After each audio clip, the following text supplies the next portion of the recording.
Hello friends, आज voice का 5वां पार्ट हम लेकर के आएंगे और आज बहुत ही मजेदार, बहुत ही धाकू लेकर आप लोगों को देंगे। आज के पार्ट में जो है हम लोगों का प्रेजेंट कंटिन्यूअस आया हुआ है।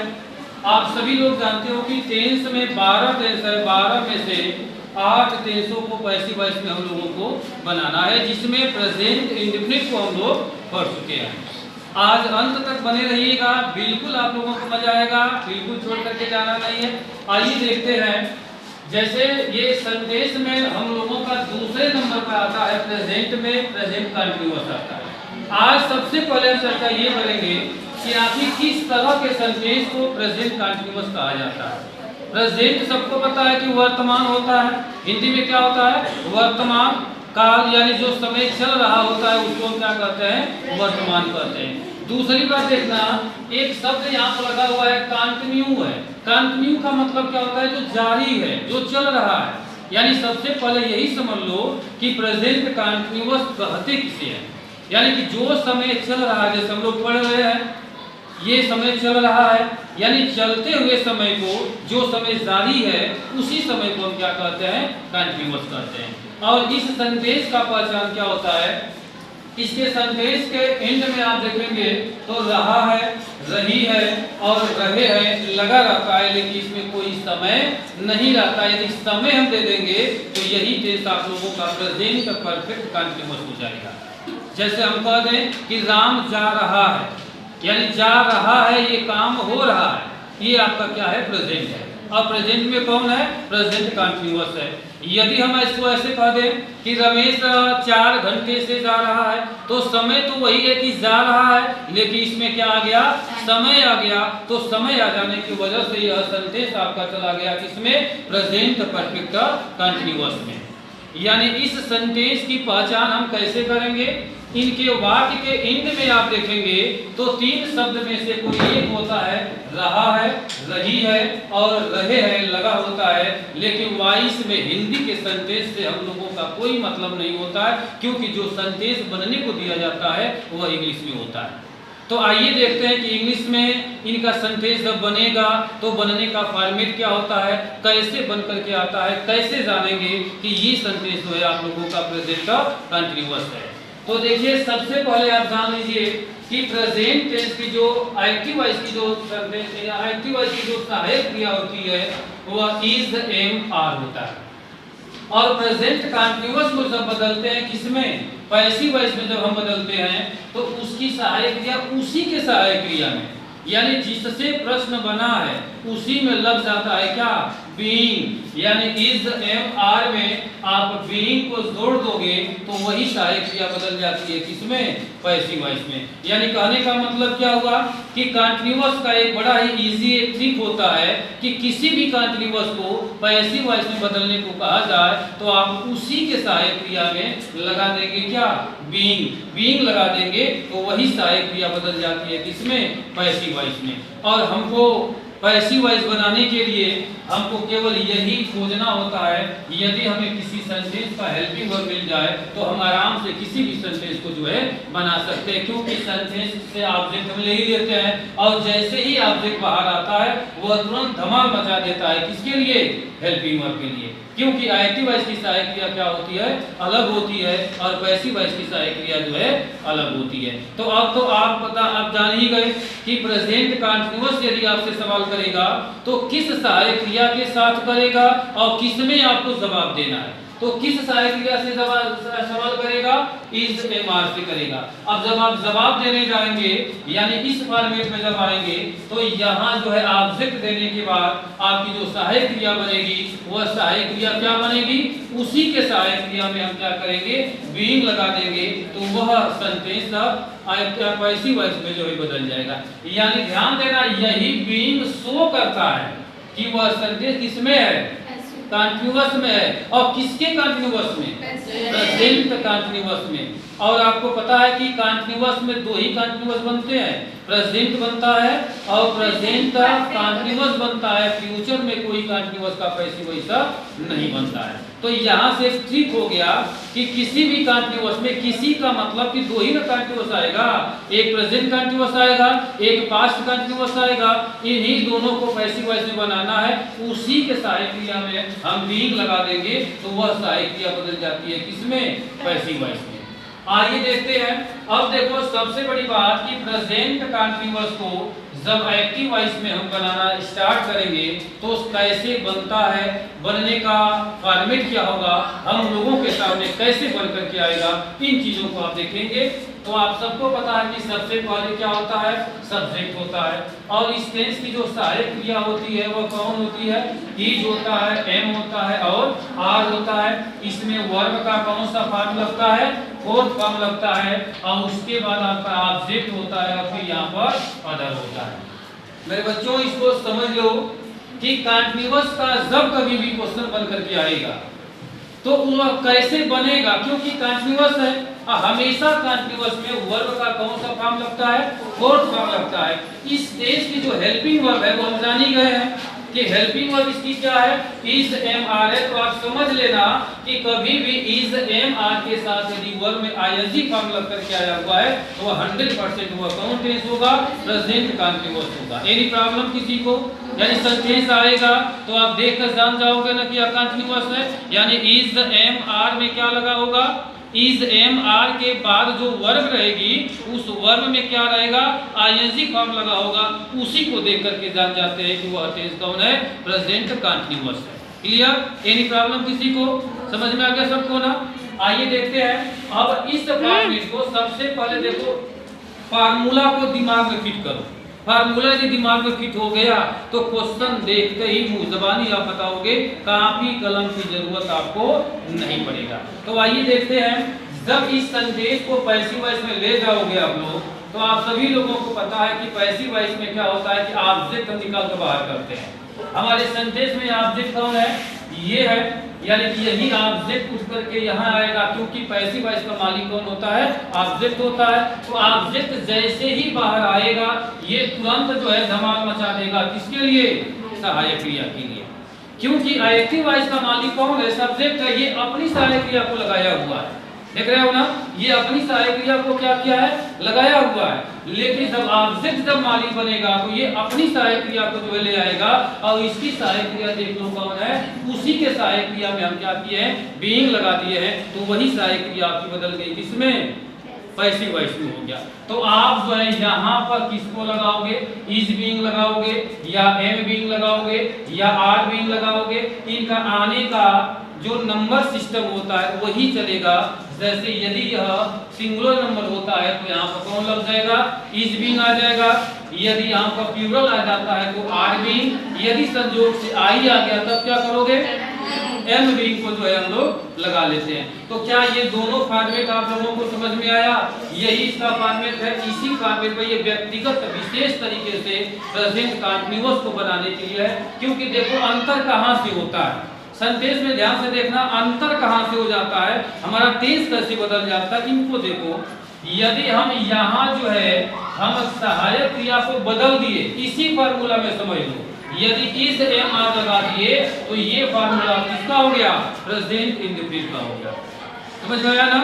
यदि हम यहाँ जो है वाज वेयर लगा दिए तो ये किसका फार्मूला हो गया? पास्ट इंडेफिनिट का हो गया। पूरा सेटिंग सब सेंटेंस में सब्जेक्ट ऑब्जेक्ट सब वही चीज है, लेकिन बदलता कौन है? Helping verb. और एक अच्छी बात आपको बता दें कि ट्रांसलेशन सबसे नहीं है। ट्रांसलेशन का जो मतलब होता है, चेंजिंग कहाँ से होता है? हेल्पिंग वर्ब से और वर्ब से। आप कभी भी हिंदी से अंग्रेजी आप बनाते हैं तो आपका मिस्टेक कहाँ होता है? हेल्पिंग वर्ब में होता है, नहीं तो वर्ब का जो फॉर्म रखने में क्या करते हो आप लोग? गलत कर देते हो। तो उन्हीं को देखना है। समझ में आई बात ना? इसके बाद ये ऑब्जेक्ट आप ढूंढ ले रहे हो। यदि ऑब्जेक्ट आप नहीं बना ले रहे हो या नहीं ले पा रहे हो तो इसके लिए एक अलग से जो है हम एक सेटिंग देंगे। अलग से हम आपको बताएंगे कि ऑब्जेक्ट किसे कहते हैं, कैसे पहचानते हैं। इसके लिए हम अलग वीडियो बनाएंगे। केवल अंत तक आप बने रहिएगा, आप देखते रहिएगा, भरपूर मजा लेते रहिएगा। एकदम जो है इजी शब्दों में आपको बताएंगे। आप भूल जाओगे कि पैसिव वॉइस क्या है, बिल्कुल देखते ही लगाना शुरू करोगे। ठीक, आइए देखते हैं। एक क्वेश्चन लेते हैं हम यहाँ पर। जैसे यहाँ लिखिए कि I am singing a strong है और हम कह रहे हैं कि इस क्वेश्चन को आपको चेंज करना है, किसमें, पैसिव वॉइस में चेंज करना है। तो सबसे पहली बात क्या है, हम सबसे पहले इस सेंटेंस को हम पहचानेंगे कि यह सेंटेंस किस स्टेज का आया हुआ है। और किसी सेंटेंस को हम कैसे पहचानते हैं, पहचान कराने के लिए केवल दो रास्ता होता है, हम तुरंत उस सेंटेंस के हेल्पिंग वर्ब को देखते हैं, और यदि उससे मदद नहीं मिला तो हम सीधे किसको देखते हैं, वर्ब। अब आप बता दीजिए कि ये एम का प्रयोग कहाँ होता है, प्रेजेंट में केवल दो जगह होता है, एक केवल प्रेजेंट में होता है और एक प्रेजेंट कंटीन्यूअस में होता है। इसके बाद देखिए, इसके बाद ये उस वर्ब में क्या लगा है, आईएनजी लगा है। तो आप ये इसी फॉर्मेट में देखो, सब्जेक्ट में कौन है, आई गया है। आई के बाद देखिए क्या है, इज एम आर में से कोई एक होना चाहिए, तो एक है कौन, आई क्यों है, आप कमेंट में बताएंगे कि आई क्यों आया है, क्यों आया है, आगे बढ़ते हैं। इसके बाद जो है ये वर्ब के फोर्थ फॉर्म है, फोर्थ फॉर्म में क्या है, आईएनजी लगा हुआ है, क्योंकि कंटीन्यूअस में जो है आईएनजी जो है लगता है। इसके बाद जो है ऑब्जेक्ट आपका क्या है, असांग है। अब इस सेंटेंस को पैसिव वॉइस में आपको बदलना है, तो आप सबसे पहले इसमें से क्या लेकर के आएंगे, ऑब्जेक्ट निकाल लीजिए। ऑब्जेक्ट कैसे निकाला जाता है मैं आपको ये भी बता दूं, पहले पता करिए कि सेंटेंस में काम क्या हो रहा है। सेंटेंस में काम क्या हो रहा है, ये काम कौन कर रहा है, आई।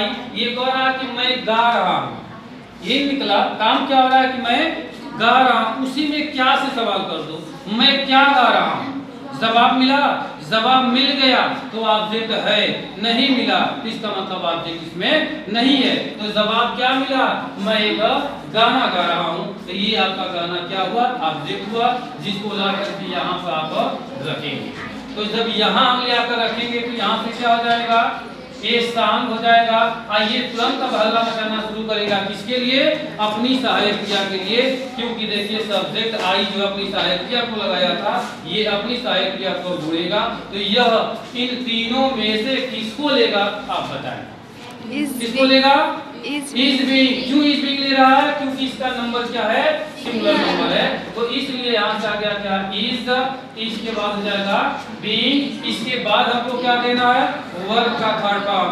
वर्ब कहाँ से आएगा, इसी में देखो, सिंगिंग ये फोर्थ फॉर्म है, इसको हम बदल देंगे किसमें, थर्ड में। तो सिंगिंग का थर्ड फॉर्म क्या हो जाएगा, संग, और संग के बाद क्या आएगा, अगर। अगर इसमें दिया है, कंप्लीमेंट यहाँ पर नहीं है, इसलिए जो है तुरंत आगे बढ़ेंगे। आगे आएगा आपका क्या, बाई आ जाएगा, और बाई के बाद क्या होगा, सब्जेक्ट।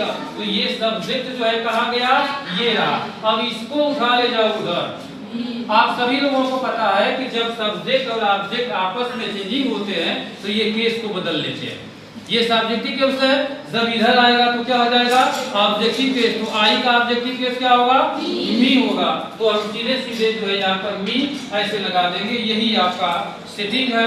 सेटिंग एक बार हमारे दिमाग में आ जाएगा तो हम हमेशा हमेशा इसको जो है बनाते रहेंगे, कभी हम भूलेंगे नहीं। तो प्रेजेंट कंटीन्यूअस का कोई भी क्वेश्चन आएगा, कितना भी बड़ा रहेगा, यदि उसका फॉर्मेट आपको समझ में आ जाएगा तो आप आराम से उसको बना करके देख सकते हैं। ये इसका फार्मूला है, आप फार्मूला चाहे तो जो स्क्रीनशॉट ले सकते हैं। इसको जो है सीधे सीधे ऐसे जो है बदला गया है। यहाँ हम दर्शाए कि क्या रखना है आपको, is being, are being, am being या आर बीइंग को जो है लगा करके बनाया जाता है। तो ये प्रेजेंट कंटीन्यूअस का अफर्मेटिव चल रहा था। इसके बाद आएगा निगेटिव। यदि ये क्वेश्चन आपका निगेटिव में जाता है तो आप क्या करोगे, निगेटिव का मतलब कि यहाँ इज एम आर के बाद यही नॉट लगा रहेगा, तो हम भी पैसिव वॉइस को क्या करेंगे, निगेटिव में बनाएंगे। आइए उसका एक फॉर्मेट दिखाते हैं, समझ में आ रहा है सबको ना। निगेटिव सेंटेंस जब हम लोग बनाना स्टार्ट करेंगे तो देखिए कैसे निगेटिव सेंटेंस में बनता है। केवल आप अंत तक बने रहिएगा। आज जो है आप लोगों को कंटीन्यूअस 100% जो है समझ में आ जाएगा, आप कभी भूलने वाले नहीं है। जैसे देखिए इसका निगेटिव सेंटेंस जब आएगा तो यहाँ सब्जेक्ट होता है, हेल्पिंग वर्ब होता है, हेल्पिंग वर्ब के बाद नॉट लगा होता है, वर्ब में फोर्थ फॉर्म होता है, ऑब्जेक्ट होता है, यहाँ पर अदर होता है। और आपको पता है कि यहाँ पर क्या रहेगा, इज एम आर। क्यों रहेगा, क्योंकि प्रेजेंट कंटीन्यूअस चल रहा है। तो यहाँ रहेगा कौन, इज एम आर। अब इस निगेटिव को बदलना है हमको, किसमें, पैसिव वॉइस में चेंज करना है। तो हम ऑब्जेक्ट उठा लाए यहाँ पर। ऑब्जेक्ट जैसे ही बाहर आएगा ये तुरंत धमाल मचाएगा, किसके लिए? हेल्पिंग वर्ब के लिए। तो हम उसके हेल्पिंग वर्ब को लेने, आपको ये देखना है कि पैसिव वॉइस में नॉट कहाँ लगेगा। नॉट वहीं लगा है जहां वो लगाए थे, तो ये कहाँ लगाए हैं? इज एम आर के बाद लगाए हैं, तो हम भी वही लगाएंगे। ध्यान से समझना, यहाँ इज के बाद यहाँ नॉट हो जाएगा और ये हो जाएगा आपका बीइंग, पहली हेल्पिंग वर्ब देख लेना। यानी इज और बीइंग के बीच में यही पर क्या होता है? नॉट लगता है। ठीक, यदि एम आता है तो एम के बाद और बीइंग के जो है बीच में जो है यहाँ पर नॉट लगाएंगे।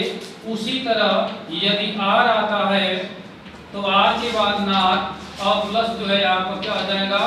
बीइंग। इसके बाद वर्ब का जो है थर्ड फॉर्म होता है, फिर यहाँ अदर होता है, बाई होता है, बाई के बाद सब्जेक्ट और लास्ट में फुल स्टॉप। ऐसे करके निगेटिव को जो है बनाया जाता है। ठीक ना? यानी निगेटिव में हमको ये देखना है कि नॉट का प्रयोग कहाँ हुआ है। तो हमारी जो हेल्पिंग वर्ब है, देखो इज बीइंग, एक एम बीइंग है, ये आर बीइंग है, ये कहाँ लगेगा? नॉट कहाँ लगेगा? इनके बीच में लगेगा। तो मेरी बात ना, देखो नॉट का प्रयोग हमेशा मूल सहायक क्रियाओं के बाद लगता है, जो मूल नहीं है उसके बाद नहीं लगेगा। इसमें दो सहायक क्रियाएं, देखो ये तो है ही है, ये इसकी क्या है? सहायक है, यानी सहायक की सहायक क्रिया। तो सहायक की जो सहायक क्रिया क्या होती है? इसकी सहायक कौन है? बीइंग है, तो ये बीइंग क्या है? इसकी सहायक हो गई। समझ बात ना?